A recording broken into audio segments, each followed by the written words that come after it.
મારું નામ છે નિશાંત રૂપાપરા અને આજે અદામા ઇન્ડિયા પ્રાઇવેટ લિમિટેડ વતી હું વિસાવદર ગામના વિસાવદર તાલુકો વિસાવદર જિલ્લાના ખેડૂત મિત્રોની વિનુભાઈની વાડીએ આવ્યો છું કે જે વિનુભાઈએ આ વર્ષે આપણે ઘઉંનું વાવેતર કરેલ છે.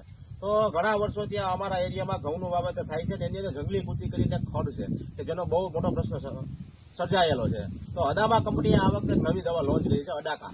તો એનો આપણે વિનુભાઈની વાડીએ ડેમો કર્યો હતો. તો ખેડૂત મિત્રો વિનુભાઈ આપણી હારે છે અને આપણે જોઈએ અને જાણીએ કે વિનુભાઈ આ દવા છાંટી એનું રિઝલ્ટ અને જંગલી કૂચીમાં કેવું મળ્યું. નમસ્કાર વિનુભાઈ, મોબાઈલ મારફતે જે અમારા ખેડૂત મિત્રો વિડીયો મારફતે તમને જોઈ રહ્યા છે જેમાં આપણે અડાકાનો ડેમો કર્યો એનું તમને રિઝલ્ટ કેવું લાગ્યું બધા ખેડૂત મિત્રોને જણાવો.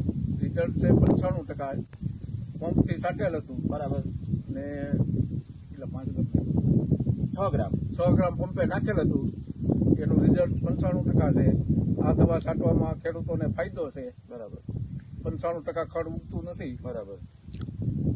તમે આ દવા છાંટી અને નથી છાંટી એમાં બેમાં 95% ડિફરન્સ છે. 95% ડિફરન્સ છે. બરાબર. બાકીના ખેતરમાં જંગલી કૂચી ઉગેલી છે અને આપણે છાંટ્યું છે એમાં 5% જ ઉગી છે. 5% ઉગી. તો બીજા ખેડૂત મિત્રોને ભલામણ કરી શકે કે આ દવા છટાય. આ દવા છટાય 100% છટાય. તમે આને કઈ રીતે છાંટી? ઘઉં વાવ્યા, ઘઉં પાણી પાઈ, કોરોનું પાણી પાઈને બરાબર. બીજા દિવસે છાંટેલ. બીજા દિવસે છાંટી દીધું. હાલવા જેવું થયું એટલે તમે છાંટી દીધું.